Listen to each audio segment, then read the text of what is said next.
for another episode of Get a Load of This. From the Silver Creek Studios, I'm Jared. And I'm Ryan. This is Joe. I was going to say something. Yeah, I saw it was on the tip of your tongue. It almost came out. I was going to say, put your pussy on my mustache. Oh. And then I did. Good thing you didn't say that. You just did it anyway. It's a good thing I didn't say it. Way to clean Way it to up. show restraint. Yeah. Well, I did. Yeah. And We then want I to didn't. welcome back Ryan. Yay. Hey, He's give him a been clap. Woo, yeah, triumphant return. Yep. But everything smells funny over here. I don't know what the hell was going on with Something the. smells funny. Yeah, I'm We gonna have did. to talk We to had a Mike. proctologist. Is it because it doesn't smell like shit, like in New Orleans? Yeah, no shit. Yeah, man, I got to take issue with some of the things. I last time I went down there, I agreed with you, and I tore New Orleans a new asshole. Not that it needed one. There's plenty of them down there, but but I wasn't a big fan of New Orleans. Mm-hmm. I spent another week down there and pissed away a lot of friggin' money, and I have a different opinion. It's still not glowing, but it's better. It's better than it was, and but yeah, it was. Let me start off with boy's off to college. Yep. He's out the damn door. Now he's someone else's problem for a while, for 4 years, and of course he already called me tonight. I was You going to guys say, saw he that. was already bothering He you. called me tonight asking questions of what do I do here, So, but that's good. It makes me feel like I'm still needed. That's right. I'm happy. You will with be. it. But yeah, we went through all of that, moving his ass in, and it was mayhem. You got 2,000 18-year-old assholes and all their parents all shuffling their crap into down these shitty roads in New Orleans. It was mayhem. Luckily, we got to move in a little bit early, so we got to avoid some of that stuff. We still had to deal with it to some degree. Yeah. Though my biggest complaint about New Orleans this time around, like we've covered the smell. I think we're going to have this story every few months. Yeah. November, I'm going back. Yeah. So yeah, but my biggest complaint, and maybe I mentioned it last time, is the roads. The roads are just garbage. And I actually read a couple articles on how bad they are and how much it would cost to fix them, and that Louisiana and New Orleans just can't afford it. It's just such a monumental task, and a lot of it is still leftover issues from Katrina that they're just like, oh, patch it and we'll get to it when we can get to it. Right. So I'd say 95% of the roads down there are just complete garbage. And if you own a car down there, I read this in one of the articles that it's going to cost you an extra like $600 a year to own a car down there because of the wear and tear that it does on your vehicle. I would have guessed more than that because I know I got new rattles on my truck after a week down there. Jeez. It's just they're really bad. And then if you get on a couple roads, that must be where the senator lives because they're smooth as a baby's ass. And it's like, well, this is nice. This must be, Congressman Jenkins. It's part of the path between Drew Brees and the stadium. Yeah. Do you know, is there some reason given? Is it just they don't put money into it, or is it like the salt water in the Gulf? It has to do with the Creole bitches and voodoo. Yeah. No, I really think it's just that they've never been good at managing that money, and they don't have to really. No. They don't have to plow the streets, right? They, like here in St. Louis, you have to have somewhat smooth streets so we can clean them when it snows. Especially you go further north, the same thing. Down there, they don't even own plows, so all they don't know what snow is. Yeah, but what's fucked up is most people still have chains in their tires down there. So what the fuck? It's the potholes. No, and then they let you park on both sides of the streets, so there's it's impossible to get through these streets. They're just it's very packed. So that kind sounds of like a good time. Yeah, we stayed in where did we stay? Midtown? Not Midtown. It doesn't matter. We stayed in a different neighborhood than we stayed last time. Last time we stayed in what's called the Garden District, and I bitched about the Garden District and said this dump. It's blah, blah, blah. What I learned this time is the Garden District. Actually, I think it's the Lower Garden District. Is where Sandra Bullock lives. It's where John Goodman lives. It's where John Goodman Beyonce lives there. St. Louis's own. You mean they have a house? They have a house there. Yeah. Well, John Goodman actually, I think it's his primary home, and I think Sandra Bullock the same way. That's her primary residence is down there. Yeah. And I read another article about that, and the reason why is because people in New Orleans just don't really pay him a whole lot of mind. They leave him alone. They're just hey, they're famous, and and they don't really, paparazzi's not there. They can just kind of live a normal-ish life and buy these big, beautiful, historic homes that that are it's kind of how we are with the podcast and the paparazzi. Right. Here. Yeah. Right. We live a pretty normal-ish life. Yeah, we try to avoid the public eye. But so when the house we stayed in the last time was like 3 blocks away from John Goodman's house, and I'm like, well, apparently this isn't that bad a neighborhood. Did you go outside in a robe and, well, hey, John, how you doing? No, we did drive by a couple times, and we drove by. We throwing trash in his yard. I went and saw where Peyton and Eli grew up. Archie and his wife still live in the same house that the Manning boys grew up in. And I'm sure it's nice because he was making good Saint money at that time. Yeah, he's got the NFL pension money to pay for, and it's a very nice house, but it's right there in the Garden District in New Orleans. It's not even like out in the suburbs or anything like that. It's right there. And then there's another street that's right by Tulane. I think it's called Audubon Place.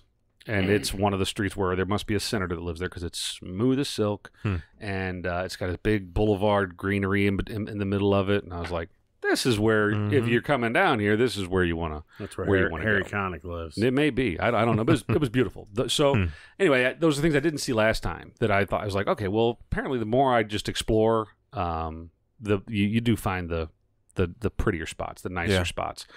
It's still a shithole. Oh yeah, it's still definitely the taint of America, as you said. I mean, it's got a lot of issues. Well, I said, quote unquote, it smells like a fish twat. One of the things that interested me was you said you told me the other night you had the best IPA you've ever had. I did. We're not getting into that one yet.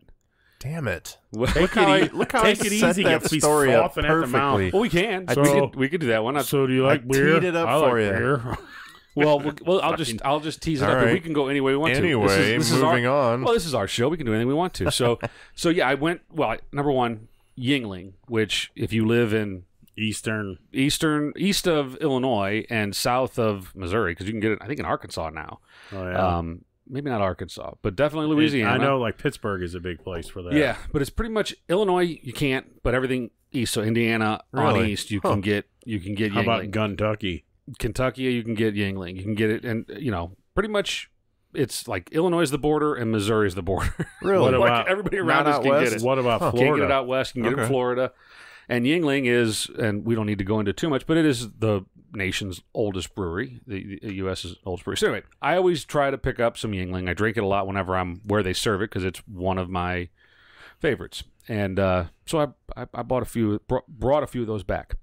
I also discovered a brewery called Urban South in New Orleans, just a small craft brewery. And they have... Isn't that Masterpiece Brewery? I don't know. I don't think so. I don't know. I know it could be. I know he's a 504 boy. So yeah. Well, if it is, even better. But I went to even better. We had to wait for a table at a restaurant, so we went to a bar like down the street, and I just went and I said, "Give me your best IPA." And the young lady behind the bar, she goes, "All right, I'll get you an Urban South," and blah, blah, blah, and she mumbled and walked away. And I was like, "Great." She brings it over, sets it down. I paid the lady. I took a sip, and I was like, "Whoa, what is that?" And she's like, "It's Urban South. It's called Holy Roller." And I'm like, "That's no shit. That's the best IPA I've ever had. That's without a doubt." Didn't you see me touch 2 buttons at the same time and a wall opened? Yeah. And it was awesome. So I spent the rest. That was on Sunday night. I spent the rest of the week trying to find it again. At every restaurant I went to, I'm like, "Do you have Urban South Holy Roller?" And they're like, "No, we don't." And then finally Thursday night, the bar did, but they were out of it. And I was like, "Son of a!" They were like, "No, that's what we give to tourists." Did you go to like a liquor store down there? I went to their brewery. I went to their brew pub. And I just walked in. Knocked on the door and I love you.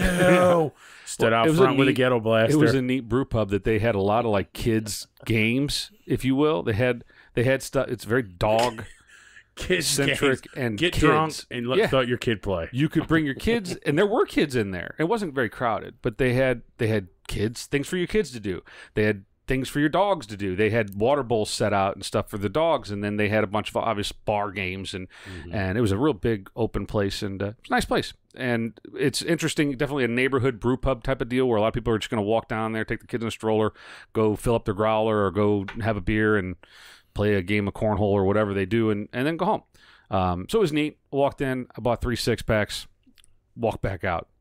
And then as I'm driving away from it, then I see NOLA Brewery, and I'm like, I feel like I should stop there too and get a 6-pack. I didn't. So next time I go back, I'm going to try to hit them all. There's a couple other ones down there, and then Abita. Abita is probably I think it's the oldest craft brewery in New Orleans. So I brought some of those too. A couple different IPAs. So we can do. Well, crack them out because. So what do you want to do? You want to do Yingling or do you want to do the IPA? We'll do the IPA. All right. Oh, I got to dig a little bit more for that. That's fine. Do your digging.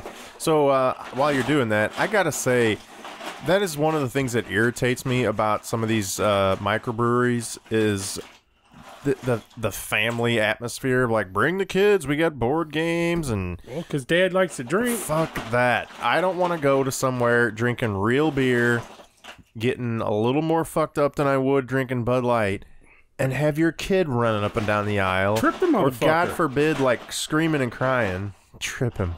I should. Yeah, fuck them. Like, what the fuck? Every other bar, you can't even go in there if you're under 21, much less bring a 7-year-old in there. I fucked up.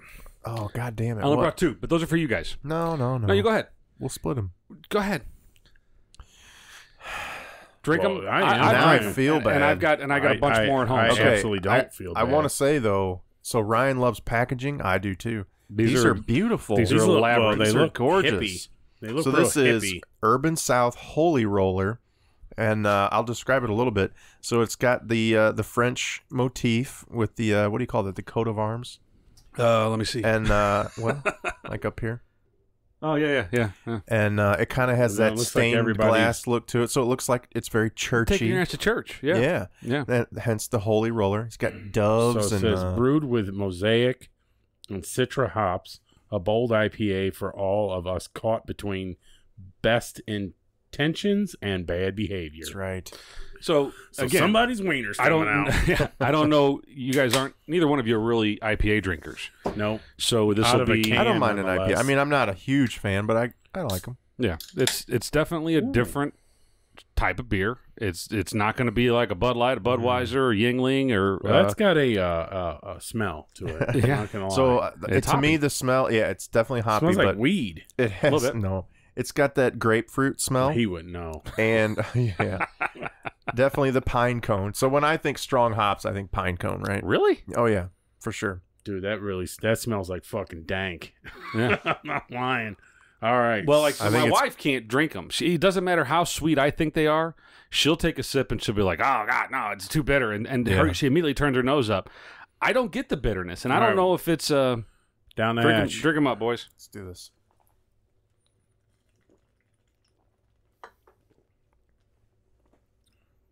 Yeah. God. No. This is why you should have poured it into a glass. Yeah. I don't think that would have helped. I do like the citrus flavor, and you do get that from this. And I don't think there's much real citrus in it. It's the hops. It's the citra hops that have that flavor to them. Well, I'll buy that. Yeah, it's different. This is like real pine. There's like a pine tone. Interesting. I've always thought that about strong IPAs. Yeah, pine flavor. Is that pine what is and IPA? So that I know. Well, India Pale Ale is what it's short for. Right. It's up for dispute as to what that actually, the history of that term.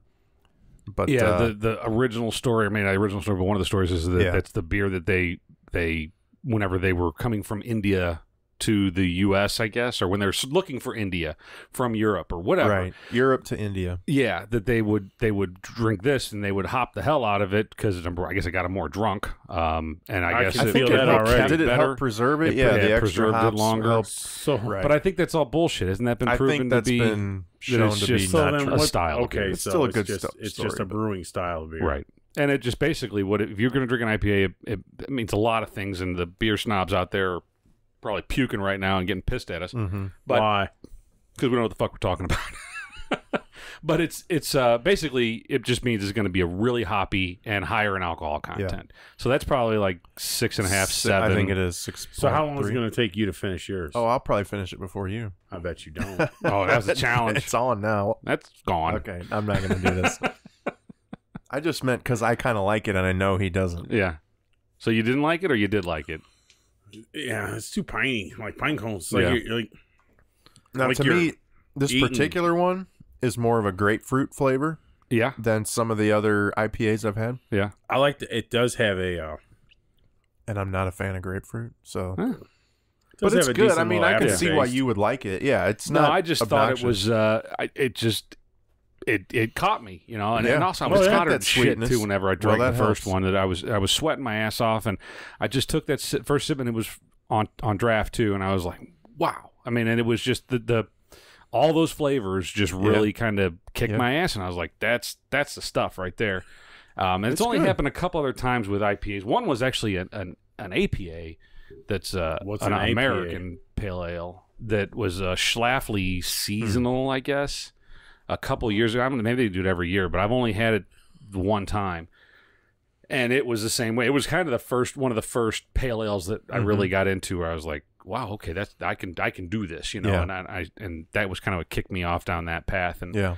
so I think it's definitely an acquired taste that if you're not used to it, it does kind of catch you off guard. If you're expecting a Bud Light or Budweiser, then you're like, "What the fuck? What happened here?" You know, that's different. But I feel the buzz. I work. Now I work right by Schlafly. Do you? I mean, I drive by it every day. Yeah. Yeah, The I've one been, in Maplewood or whatever. Oh yeah. I've been. There's a cool motorcycle shop over there too. Yep, Is there- right across It's from awesome. it. Yep. I love that place. I've seen it. I've been looking for that APA. Bought my and helmet I'm there. sure it's out there. What I've noticed about where I work, and I can say this because I'm one. Man, there's an awfully lot of white people that walk around down there. Really? Yeah, it's I kind of mean- a ritzier area there on It's that stretch of not like Manchester. well, but it's not like any other neighborhood you've ever seen. There's so many white people out walking around that it's noticeable. It's off-putting. Oh, really? It's off-putting to me. It's weird. There's a guitar shop there There is. I've called seen it too. Eddie's Guitars, and they sell high-end stuff, expensive guitars, expensive amps. And one of the brands that they sell is PRS, Paul Reed Smith guitars. And an average, just kind of not middle of the road, but their normal, their standard guitar is around $4,000. Oh, a nice starter kit. Yeah, and they've got dozens of them hanging on the walls. Right. And if you want to go in there, so we've got my brother They frisk you. bought one there. Another friend of mine bought one there. But anyway, they if you want to go back and play one, they ask you, are you going to buy one?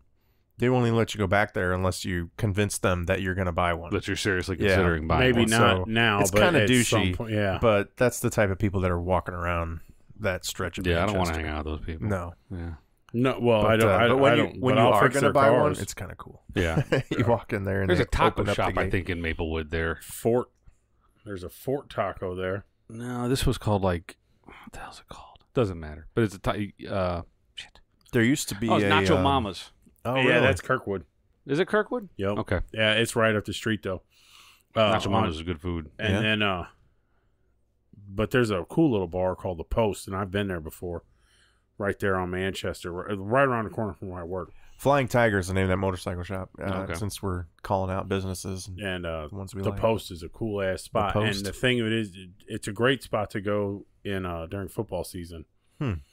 They like have Is that every Stay Posty, my game. friends? Huh? Is that Stay Posty, my friends? I think I've heard that on their radio ads. Anyway, I don't know. Sorry. I don't know. And then if you get a soda, which I got a Jack and Coke there.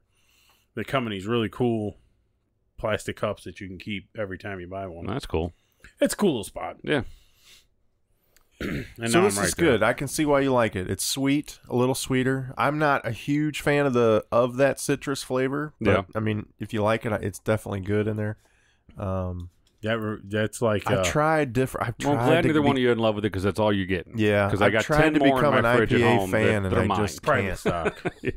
Yeah, see, I was going to do that. I told my bride, I said, I need a fifth of Old Monroe, the good bourbon from Right. Stumpy. And I said, that's going to be private stock. I'm going to keep it down on my bar, and it's for just me. Yep. Yeah. Yeah, you don't mix other people's shit. Yeah, I also bought from that Urban South. Forget what it's called. Hold on.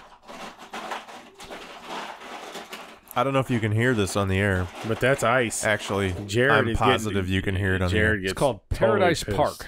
Well, they really got some nice. Oh yeah, sweet little. This cans. is just got like an American lager, a '50s retro vibe going. It's got flamingos on it. It's right. pastel look. It's like that's pretty. Looks like it's from Miami or something. But I'm gonna try it right now. I and haven't that's had one of these yet. A lager? That's just a lager, just Okay. like a just like a Yingling or a Budweiser, and Budweiser. yeah, and but I haven't tried it. I just Is saw this it. also Urban South? You said okay. Yep.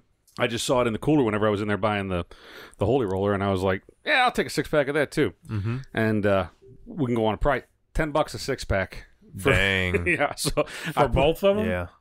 I was $30 for all the beer that I bought, and I bought 3 Wow. 6-packs. So it's $10, about $10 a pop, which isn't terrible considering that's it's a craft brew. They're sure. doing and it's at their brewery, right. And I But was in compare their that joint. to some Keystone Light on or some sale. Natties. Well, yeah, but I mean, this is high end beer. No, I know. Yeah. I'm kidding. You fucking you get you a pocket full Hell, of stones. the can alone, the artwork on the design alone is awesome. Well, I think I told you guys this. There's competitions for beer packaging designs. Have I told you about that? One of our proud listeners, my colleague, his brother works for Founders, I believe. And, What's that? And it's a brewery up in Michigan, and I don't know if he still does and now he maybe moved on to a higher or better position, but he was the designer of some of these packages. That burp's good. Yeah, tasty burp. It did burp good. I'll give it that.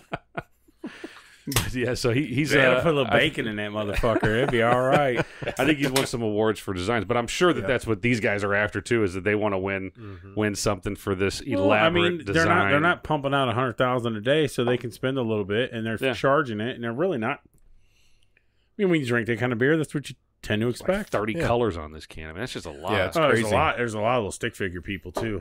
That's what I thought was pretty cool. That's what caught my eye. That's quite a big difference. Could go for that to this flamingo can. Yeah, that one's a whatever. little more simple, but it's good. It's a good simple.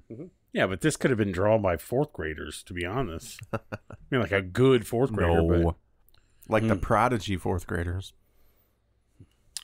You got That's a 3D snake. perspective. the fuck you got a snake on here for? Cloud. Oh, it's probably that Snake saint and a dove. leading the snakes out of whatever. I don't know my religion. That was That's like a coral that's, snake. St. Patrick. St. Patrick, yeah.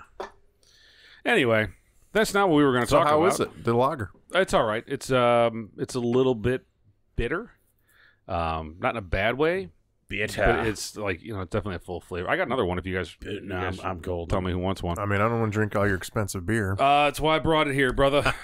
So no, it's good. It's a beer. Yeah, and you said it something smelled. Mike did teabag your microphone. Is So that what it is? That's what it was. That's what it is. it was Yeah, kind I'm of gonna back off just a little bit from the microphone. I could turn it up in post.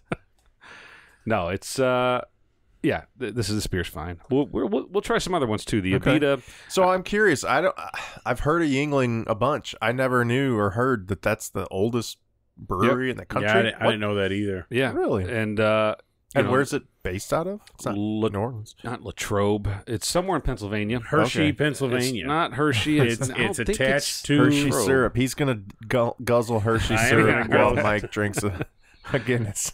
Yeah. Well, yeah, because it's about the same. Um, No, when we Yingling, do Guinness, 1820 something, I think, is whenever it was founded by a guy with a very non-German name, even though from Germany. No Adolf in this one. Yingling. And this must be like the Chris version of the German name. You will drink the beer with me. yeah, no, it's a pretty neat In Germany. neat story that they've been around as long as they have, and they've never, they've been around longer than Budweiser, and they never got too big for the britches, and they've never really tried to take over the world. And the reason why they only sell their beer on the eastern seaboard and now inching west is they just don't have the capacity. And now I think they have 2 or 3 breweries now. One's in Florida, and then 2 are in Pennsylvania, Pottsville, Pennsylvania.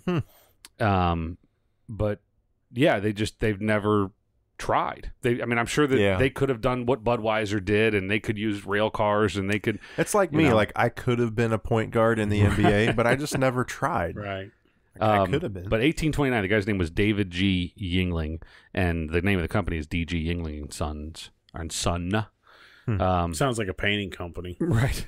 But it was in 2012, I believe, they were by Wall Street Journal, or 24/7 Wall Street, not Wall Street Journal. 24/7 Wall Street named Yuengling traditional lager their flagship beer, America's #1 favorite beer.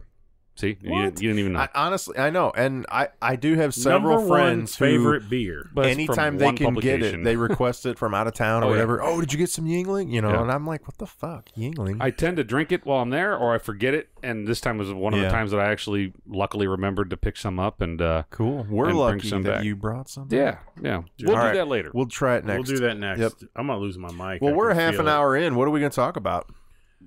Are you losing? Well, your mic I'm over gonna here? lose my mic. I'm sure. All right, Well, take we'll care just of keep going until. I mean, if it falls on the floor, I'll just yell loud. That'll be good too. We were going to talk about Wiener conspiracies. Yeah, big old veiny throbbing conspiracies.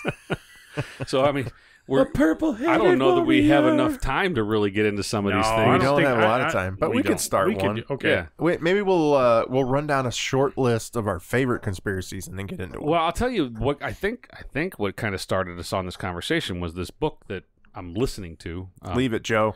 Because I don't read. We need to hit pause and while you fix your No, you're equipment. fine. Don't hit pause, you wiener. We're good. Here, I got it. That'll Whole get me thing's through going over.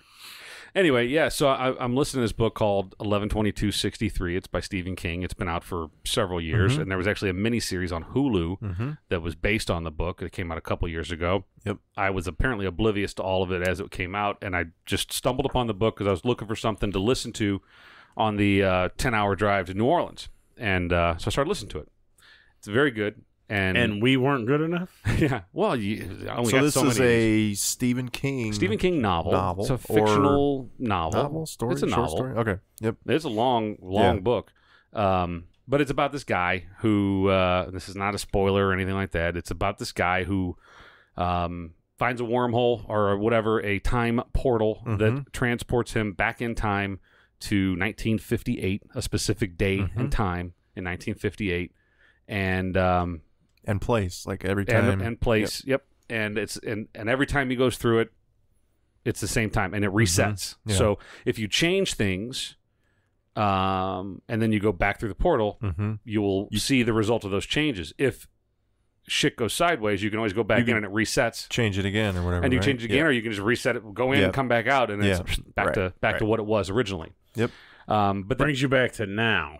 yes. So clarify whatever when, 2 now minutes. was. 2 minutes after when you entered is actually specifically in the book stated. clarify Not really that relevant. date. When was that date? What's the significance? So it was of 1958 is when it sends him to. The significance of 11/22/63 is when Kennedy died. was Right. shot, and so that's the premise of the it's of the whole story. 5 years before Kennedy, basically. right? And so this Before he was shot. the main character is He wasn't even president in 58. not until 60. So his objective was to go back and then survive and navigate and prepare for 11/22/63 and to stop the assassination of JFK. So, okay, let me ask you this. Without trying to be too spoilery, was that just his objective? Like, he thought, hey, I have a chance to do something There's here. another character that actually discovers the portal, and then His So name there's is an actual, like, agenda. His name is Tom of Tom and Jerry. it's actually Al. And no, it's Okay. That so sounds this cool. guy discovers it, and then he brings in Dude, we need engineers. another. What we do. you guys... Dude, I don't know. I come in, I These- sit down, I put these my fucking headphones on. Boom and then, arms don't fucking move ever, and then you guys come in here and they're falling off the table. Like, I don't Yours get is it. falling off the table for too, smart ass. Never. I'm over here fucking swinging from it. I'm not even holding it. It looks pretty stable right now. Well, it did 12 seconds ago, and Just don't touch it anymore. Talk, Jesus Don't breathe. Christ. Don't breathe anymore. talk into the mic. Yeah. I am. All right.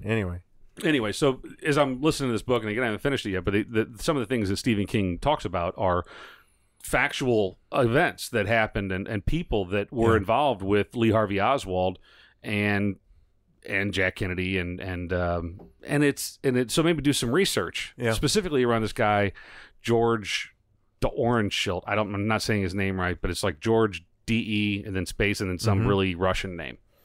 And somehow or another, this guy is friendly with Lee Harvey Oswald in 1962. Yakov Smirnoff. But also was friendly with Jackie Kennedy's family whenever Jackie Kennedy was a baby with the Bouvier family, and also friendly with George H.W. Bush during his college years. To be clear, you're talking about a fictional book, obviously sci-fi, but you're talking about a real person with real connections to real people. Those are facts. So you're trying to tell me that the time warp thing is real? No. Fuck. I want to go back to 58 and buy a brand new Impala. Yeah. Well, you'd like the miniseries because they do have a lot of cool cars in it. And even the book talks about a lot of cool cars. And he buys a Ford Sunliner that's just a lot of cool cars. Mm-hmm. And just him talking about it, you don't even see it. You're listening to a book on tape. I want to go back to 58 and start a podcast. and broadcast the best one ever. Yeah. The shortwave radio. So Jackie Kennedy, sounds like Save what was Our her maiden Ship. name? I don't even know. Onassis. No, that was her Bouvier Kennedy. Bouvier, yeah. I thought her name was Onassis. Her family and this Russian guy were made out. Friends with she called him Uncle George H.W. Bush's family. And then he was friends with the Bushes, specifically H.W. Lee Harvey Oswald. And that's the other thing, because that's pissing with the tall dogs, right? Mm-hmm. Those are upper crust of society, very wealthy, powerful people in America. And then like Lee Jay-Z. Harvey Oswald comes along. We call them whites. Yeah, it's like Jay-Z and Beyonce. And then Lee Harvey Oswald comes along, who is really no one of note. He didn't have a lot of money. He was living in Fort Worth at the time in not a great neighborhood. He was poor. He was struggling. And somehow this George Orangeshilk guy wants to be friends with Lee Harvey Oswald. I thought he was a snappy dresser. Yeah. It's weird. There's a lot of it elicits a lot of questions that I'm sure have been covered in countless other books that I just need to go find and read. But that's what kind of spurred this whole conspiracy theory conversation, and it made your father-in-law and I discuss to some degree some of the various more recent ones. I have one. Is the powdered wig gold fuck pile in JFK real? Joe Pesci and Tommy Lee Jones, and they're all just in this back to the park. They're just in a fuck pile. I'd like to think that they didn't invent that just for the movie. Poetic license. I hope that was real. That was real. That's got to be real. Yeah. Powdered wigs and like gold suits, and they're just coming off each other. I want to know, the director Oliver Stone and Joe Pesci and Kevin Bacon and Tommy Lee Jones, right? Did they have to do some research? Did they have to interview some guys and be like, so what kind of gold paint did you put on? They went to like a male strip club for the night, got drunk. Right. So what would you do if I had this wig on? Like, how would that make you feel? How did they plan out that scene? That's what I want to know. Can you imagine being in that their writer's room table? Where they're reading that script. Joe Pesci's like, I got to do what? Yeah. What the fuck? He's like, haven't you seen Goodfellas? Yeah. Now I got to do this. What the fuck is this? Don't think Goodfellas so much, Joe. Think like what was the one where the Super? You ever seen the Super? I don't think so. It's when he owns like a. Look at this. Yeah, it look was going this over. Fucking mess. You keep fucking with it. Well, I'm trying to fix it. Just what are you don't talking touch about? it. Don't touch. I haven't even put my hand on it. Technical difficulties, folks. Behind the scenes. I jammed the thing all the way into We don't edit anything out. I jammed this thing all the way into the fucking table like I was on a prom date with it. Here's the thing. If you sit there and talk into the mic and never touch the arm. I never did. It doesn't just start falling off the table. I'm watching it fall over like the mast in Jaws 2. That's what it looked like to me. Look, okay, great. Now can I bring it to my mouth? You're good now. Okay. Oh, right. So let's see. In 4 minutes, when this thing's fucking falling in my lap. Yeah. Here's the secret. This is a goddamn conspiracy theory. The threaded thumb screw on the outside. Yeah, you might want to loosen that up. Completely loosen. It doesn't need to be tight at all. And that way you can move your shit. There you go. Who touched it? Who touched it? Let it freely swing. Like it's his let it swing, Joe. It's like your swimsuit. Let it swing. It's the first time with his wiener. Who touched it? Anyway. Bullshit. That's a fucking conspiracy. I come in here, I sit down, Joe's microphone. Yeah. Bigfoot. Now we know Mike Bigfoot fucked with Ryan's microphone. Yeah. He was teabagging that thing like. There's definitely something going on an over odor. here. Yeah. Face full of scrotum over there, that's for sure. That's for shizzle. It's a good thing Mike and I are buddies. You can take that up with Mike when you get home. The other day I was watching something. This is quick. Not conspiracy theory, but it's quick. I was watching, it was like National Joke Day. and they showed all these news anchors, and they all had the same joke, and I'm going to tell it now. Can't wait. Yeah. Why did Snoop Dogg have an umbrella? For the drizzle. Okay. Isn't that stupid? That is stupid. I think it'd be better if you just said faux drizzle. Well, it could be. I don't know. Maybe I said it wrong, but the drizzle is I'm pretty sure that a lot of those anchors said it wrong too. Well, and that's where I got it from. Yeah. I mean, it's a great. That's like a Halloween. That's a Halloween joke. Yeah. But as far as you going down the road with the JFK thing, and then we've heard like 9/11. We've heard. You ever seen a movie with Mel Gibson and? Oh yeah, conspiracy theory. Well, he's a huge. Right. I mean, he thinks. Well, he's kind of Manchurian Candidate, where they had CIA had brainwashed. They actually were. Yeah, but I mean, he was even like. So I believe the street workers that happened. That type, what would they call that? Operation something or other. There's a name with the for LSD it. And shit in the 60s. Yeah, and that happened. I don't think there's any doubt. Well, I don't think they hide it. That was an experiment, that they were taking soldiers. It's like Pineapple Express. Yeah, sure. In the beginning. You ever seen the beginning of Pineapple Express? No. Holy shit. Bill Hader. Unbelievable. Hilarious. You should watch the very beginning. Right. But I think that Mel Gibson movie, number one, really good movie. I liked it a lot. But it really makes you think, if that shit was going on, why were they doing that? What were they trying to program these folks for? Yeah. Why did they fix the streets? And they were fixing water mains in October. The roads hadn't even froze. Why are they all fixing the roads? And then he goes out and confronts them, and they're like black helicopters. Yeah. No, I think there's definitely something going on. Maybe not with all of the things that people have theories on. I was saying before we started here that, you hear things about Sandy Hook. You hear things about the Vegas shooting. You hear things about... What do you hear about the Vegas shooting? I heard about the Sandy Hook. Well, basically, there was more than one shooter. The overall theme about shooters is that... Well, okay. One theory is that the government is behind it. So where was the other shooter in Vegas? I don't know. Yeah, I've heard that. Multiple windows shot out. Yeah. But were there? Well, I mean, depends who you ask. No. Well, I mean, I was going to say, what the mainstream media has shown us. Well, but you seen where that window was shot out, and that was it. I mean, the helicopter showed some people say there's evidence of whatever, but the idea is that the government is behind these shootings because they want to outlaw guns and they want to scare the citizens into giving up their rights. Not the regime we're in. Not today with Trump, but depends. But if you look at Sandy Hook or Columbine, right? Or if you look at the Denver the movie theater shooting, what was that guy's name? That weirdo, that the Batman, the Joker dude. Yep. Yeah, I mean those things. I've heard things that Sandy Hook, like they're saying that never even really happened. Yeah, I've heard that and too. So now, can I drive to Sandy Hook or to the city where Sandy Hook Elementary is, find out by records, and meet a parent?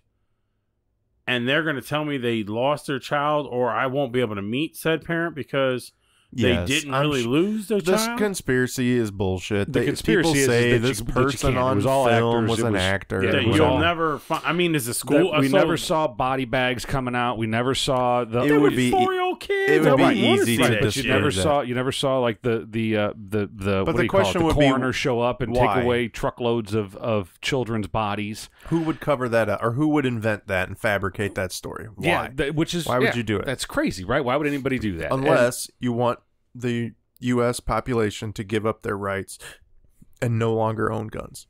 Yeah. Excuse me, I'm burping up this IPA. But it's good. It is good. I don't think... I mean, you could have a slaughter every day for a month, and you're not going to change the fact. No one's going to change it. That would be all the more reason. I think eventually you would. If you had enough of those incidents... Nope. Especially if you could convince people that it was some like gun-toting, right-wing... But a gun-toting right wing doesn't do that. Well, I know, but if you could convince the people that that's who was doing it, you would want. Eventually, they would take it away. But there is no fucking, or they would try. There is no PBR drinking Texan sitting down in his trailer park with fucking guns to the hilt doing that. I mean, I agree even if with you go with Waco, even if you think Waco, he was not He wasn't really right wing. He was just batshit crazy. Wacky. Yeah. So you would never get a right wing conservative, and now here we are. Mm-hmm. But you would never argue with you. You would never get. You couldn't convince them that they need to give up their guns. No. Even with 30 slaughters in a month. No. Well, you're probably right. But if you could convince the other half, and then 10% of the side that was against it, then you just won. Yeah. Okay, but and like I said, I'm not. It's scare tactics, right? I mean, it is. Yeah. It's like the war, the war in Iraq, the whole weapons of mass destruction. You scared everybody into thinking that existed, and God damn it, it's our duty to go get rid of those.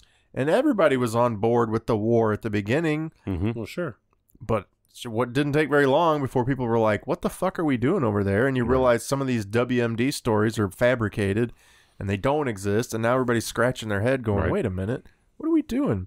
But at the beginning, you had everybody scared shitless. So does that qualify as a conspiracy theory? I don't know. I don't know if it does or not. Maybe. I think maybe it was misdirection by the government. Maybe it was just a simple intelligence mistake.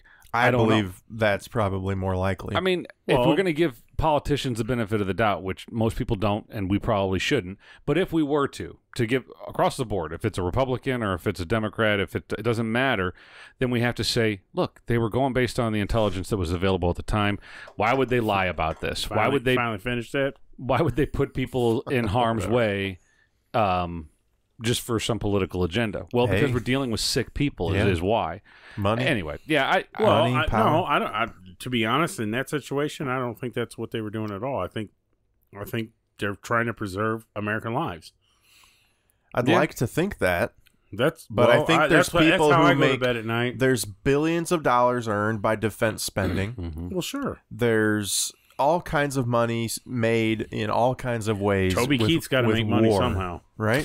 Well, it goes back to FDR and World War II and the theory that FDR knew that Pearl Harbor was going to happen and was completely complicit in its. And I don't know enough about it, nor do I believe it. Yeah. So now, but I'd like to hear more. But because I like reading about that kind of stuff. So then he was complicit. But he was also to allow Pearl Harbor to happen, and then in the same token, drop atomic bombs. Well, there was a lot of time between those things, and I'm we were aware already of that, invested but who's to say? in the European theater as well. So we had already been stretched pretty thin over in Europe fighting Hitler, and then over here we're getting blown up on the other side. But what FDR was also dealing with was the Depression and an economy that was just floundering. That we could boost the economy. He was the only president increasing to have a third spending term. and jobs, and he had more than 3. Didn't he have 4? I thought he was the only one to have a third term because they didn't. They convinced. Well, they changed the law after him. We didn't need to have an election. Yeah, well, they changed the law after FDR. But that's neither here nor there. I think that the I think it was more we just didn't want a cripple in the White House. Oh, wow. He's really been dropping some gems, ain't he? Jesus H. Christ. No, on a popsicle I think stick. that a good theory, he was a president for 12 years, so 33 to 45. So he got a third term. Yeah. Wow, look at Joe. You always come up with some stuff, man. Look at the brain on Joe.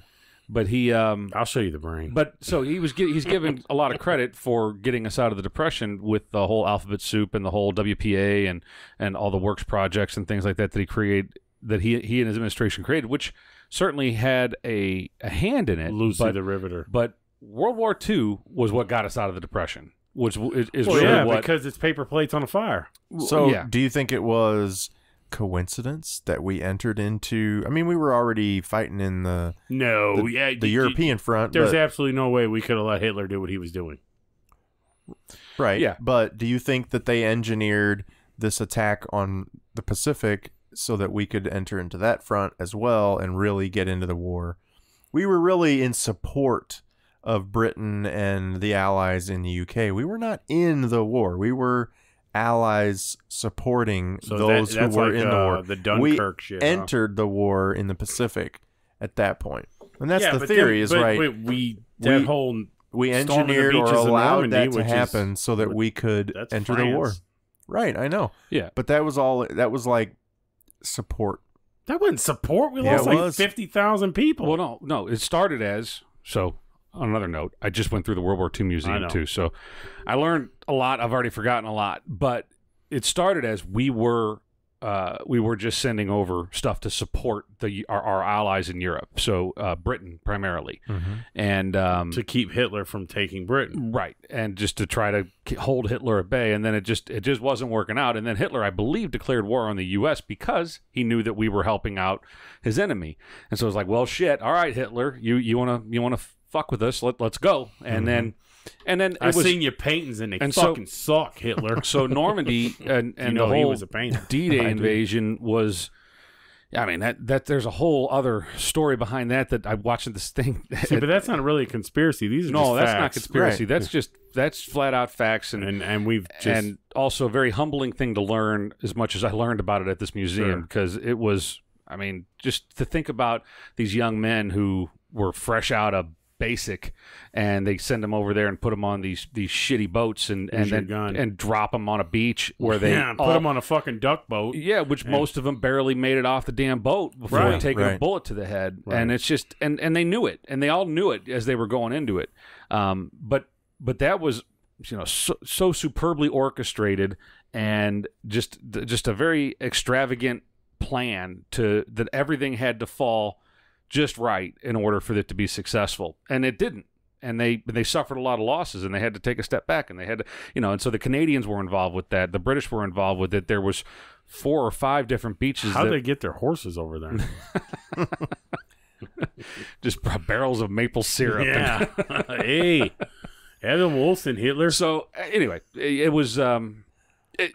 We're getting off the conspiracy theory stuff. Well, then to get back on, I honestly think that Bigfoot's probably the biggest one, and I've seen the shirts, and he's like the best person that's ever played hide and seek ever. Yeah.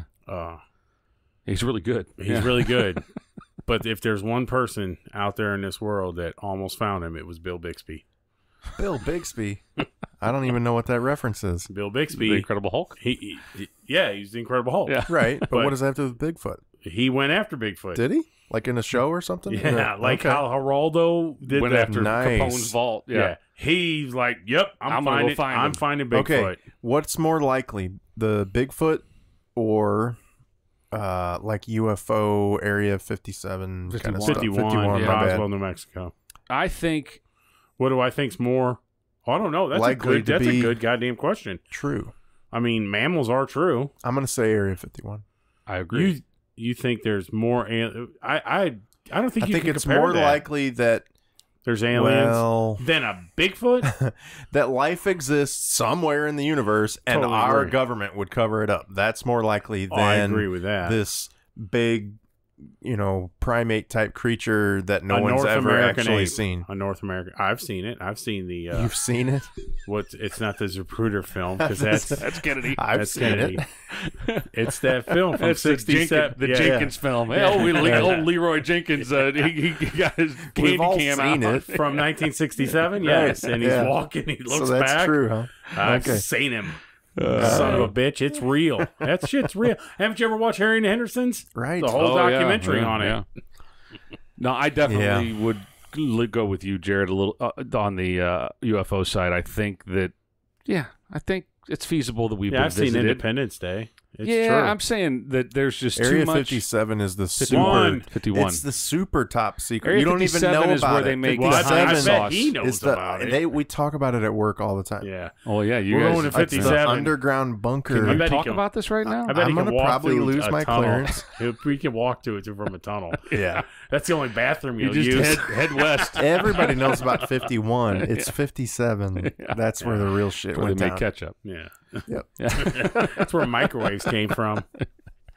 No, I think that there's a lot of video out there, whether it's doctored or true or false or whatnot, of these folks that try to get close to Area 51. Yeah. That get immediately approached by Jeeps. Non-uniformed but military personnel that say, "What are you doing here? You need to get the hell out of here." Well, it came out. Why would you protect something that vigorously? Well, if there it came out that the stealth bomber was created there. Well, it was probably based off of alien technology. Right? Maybe so. I don't know. But I know that the stealth bomber was done and was tested out of Area 51. Isn't it? Don't they fly them out of Missouri though? What's the base in Missouri? Well, we don't really hide stealth bombers anymore. They're out there for all to see. Like in the 90s when they weren't flew a out thing. of Leonard Wood, I think. Yeah, a local type thing. Yeah, I think so. Yep. But So what are, without getting too deep into it, what are some of the other main conspiracy theories? Yeah, we don't have a ton of time, but let's just list them. 9/11 was an inside job. 9/11, inside job. Loch Ness. Which I think is really hard to explain. Is the Loch Ness, hold on. That's not a conspiracy. Is Loch Ness and Bigfoot, are they conspiracy theories, or are they just like tall tales, like things that haven't been proven? Why are you fucking with me on this? Yes. Why don't we just let that ride and say, yeah, Joe had too. Fair enough. That's what they are. No, yeah, I mean, then, yeah, sure, Loch Ness is there. Okay. What are some other ones? Pearl Harbor was an inside job, or at least they knew it was going to happen. That's a conspiracy theory. Yeah, I mean, the JFK, the FBI knew about JFK, knew about the threat from Lee Harvey Oswald on JFK's life, and they did nothing. Yep. That, maybe there was another shooter, maybe it was CIA driven, maybe it was mafia driven. Yeah. There's a lot around JFK. Yeah. That's definitely. I don't know if this really is a conspiracy theory so much, but just that the Vietnam War, that they didn't really try to end it, they just try to prolong it. Like, let's just keep going because it's funding, spending and whatever, right? Defense. Yeah, I don't think that was a conspiracy theory, and I don't think it was as much that as it was that that nobody knew how to get out of it because they had. Well, you can get out of it. They had wound that clock too tight. But at the time, the only way to get out of it we were undefeated. Well, right, yeah, we were 9-0, homie. We can't walk in and lose.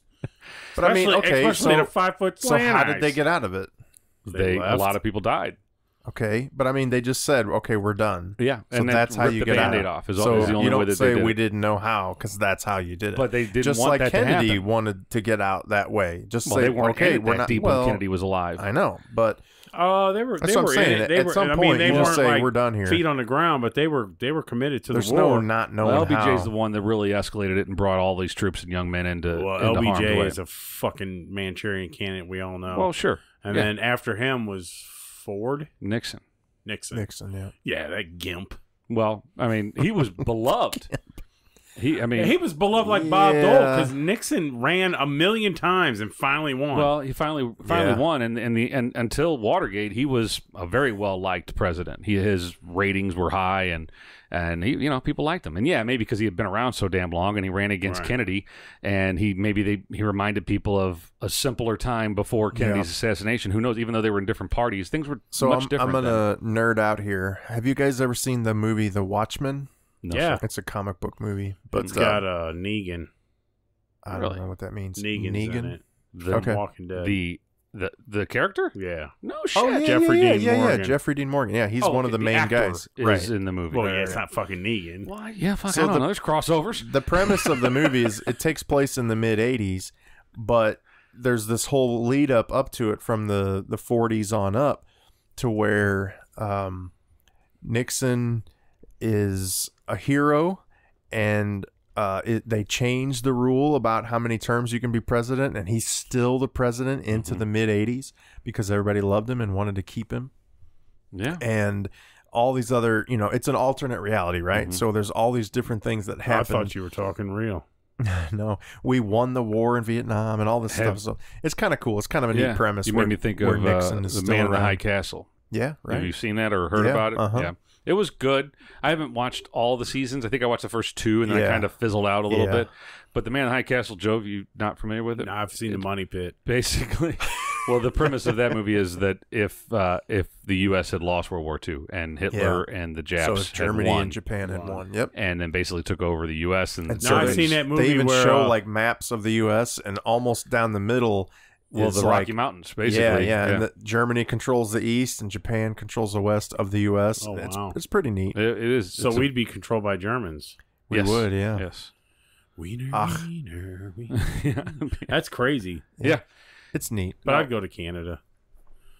Honestly. Well, I think even Canada was taken over by in this movie at least, or in this show. It was. I'd probably do like Jamaica or something. I've seen that movie where like yeah, man.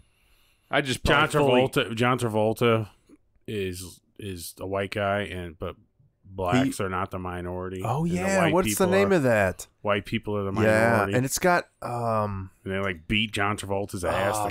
There's a famous black actor that's like his counterpart. Sidney Poitier. Yeah, is it Sidney Poitier? I thought it might have been. I don't think it's that. I think it might be. I think it's Urkel. I think it's the guy who played Steve Urkel. Yeah, that's an interesting movie. Well, yeah. So what I thought was funny is, so they go to eat at this like little fucking burger shack, and he doesn't salt his fries; he salts his ketchup. John Travolta. What kind of deviant does that shit? With him? Well, so the black guy's with his son, and he says, "Why'd you salt your ketchup?" And he goes, "Because when you salt your fries, the salt bounces off of them, but if you salt your ketchup, it sticks. So you'll always get salt with your fries. So you'll always have that salt taste. Okay, as long as you're eating." And so the black guy's like, "Man, that's really smart." He goes, like almost is. It's not condescending, but right, it's patronizing him, almost like, "Oh, you were so smart," but you're fucking not. Right. And then like 2 minutes later, he gets like clubbed like a baby seal. For trying to find the name of it for being white. It wasn't Saturday Night Fever. No, it wasn't. No, it wasn't Face Off. It wasn't Urban Cowboy. No, Look Who's Talking. No, that's Bruce Willis. He was in there too. He was the dad. What's White Man's Burden. Yep, yeah, that's it. About right. 1995. It's got Harry Belafonte. Oh, I thought it was Sidney Belafonte. Yeah. Warm out here today. Warm yesterday. Yeah, well, it looks like White Man's Burden got a 5.2 out of 10 on IMDb and 24% on Rotten Tomatoes. So I'm trying to think. View at your own risk, I suppose. Yeah, it's not a good movie. Not a very good movie. Yeah. Can you name 2 other movies I would know that Harry Belafonte has been in? No. What would I know Harry Belafonte from? He sang, didn't he sing Dale? Right. Music, obviously. Dale. But I'm trying to think, has he been in movies? I will tell you in a moment. We are running out of time, by the way. We are. Yeah, we are. We just set a record. Oh, Jesus. We beat last week's record. Yeah, that was a record. That was too long. Yeah. Let's shut it down. Come on, guys. Dance us down this road. So, fuck the Cubs. Bye. Check us out on social media. Yeah. Wiener. Peace out. See you later. We appreciate Ryan being back. He brought us some exotic beers from down south. And we talked about a little bit of conspiracy theories. I don't know. We could probably get into that a little bit more I think we might. down the road. By the way, there's nothing that you would ever heard of or about. That's why I thought it was Sidney Wasn't he in the Wiz? Poitier, because I was like, what the hell has Harry Belafonte been great. I don't know. We got to shut it down. Anyway, check us out on social media at Load This Podcast on Twitter, Instagram, and Facebook. Send us an email, loadthispodcast@gmail.com. And I'm like the guy on the... We're off the rails. like you're selling micro machines. I think I bought a bull. Fuck, I don't know. That's all I got, Jared. What do you got? Until next time, fuck the Cubs. Yeah. Yeah. I'm Jared. I'm Ryan. This is Joe. And get a load of this. Is there any way you can put those beers in an IV? Well, because we really don't like hearing the tops. I brought a drill. We could just take well, there we go. The bottle's right in our ass. And Is it bad that I've been waking up thinking about beer? That's terrible. And craving it and just like, I could really use a beer. I'm going to have to try that stuff that your mother-in-law was drinking. Yeah, it had a really Stumpy's vodka. Interesting flavor. Yeah. No, it was gin. Well, she got a vodka and Sprite when I went up there. It was gin and Sprite. It was what Ryan had ordered. Yeah. No, that's not what I ordered. Oh, well maybe I don't know the about what you ordered, is just as smooth. But you got her one? I actually went up and got her the one. first thing, I thought you got her one. Steve went in and he said, what should I get? And I told him, I was like, well, I like gin and Sprite. Mm-hmm. And I said, well, it has to be a good gin, like a good botanical gin, whether it's Uncle Val's is my favorite or if it's you should try that. We should go to Stumpy's on like a Saturday or something and tour it, because all their shit's good, man. I'm telling you, that Old Monroe, whoo, it's so good. It tastes so good when it touches your lips. Is it smooth?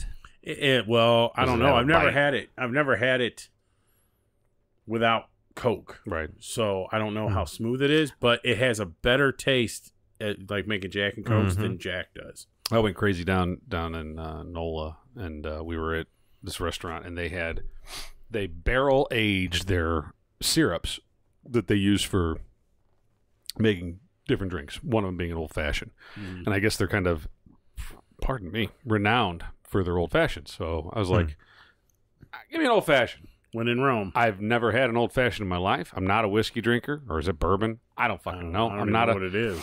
Well, it's like simple syrup or like some type of syrup, and I don't know. It's syrup like molasses? No, it's like just like sugar water, but it's flavored, and they I guess they barrel age it. I don't know. I really have no idea. Sounds like you bought it from a snake oil salesman. But I bought the damn thing, and it was potent. Let's put it that way. And I drank about half of it, and I was like, man, I am getting hammered off of one drink. Yeah. And I told the waitress or bartender, and I said, hey, can you soften this up a little bit? Throw a little Sprite or Coke or something in there just so I can drink the rest of it without... Damn it. So you're the one. And they were like, yeah, we can soak a tampon. You can put it in your vagina, sir. Well, that's what I felt like. I was like, I know, I don't care what you say to me, but I'm not going to waste the $8 that I just paid for this drink. That's going in my gut. But I just got to be able to make it through it, so I'm kind of lighten my load a little bit here, lady. Yeah. Can you water down this $8 drink that I just bought? Yeah, that was pretty much it. And I was like, man, it was something. It was everything, good. When we were in NOLA, whatever. Mm-hmm. Yeah, everything is fucking... Everything's expensive. Well, it's expensive, but it's their mission is to get you fucked up. They're drinkers, yeah. There's no doubt about it. Let's put this on the air. Well, it's good talking. Yeah, it is good talk. All right, yeah, so you tell us about that, and then I'll tell you about the hurricane that I had that made me spin. Oh, okay. Yeah. Yeah. It was Bye.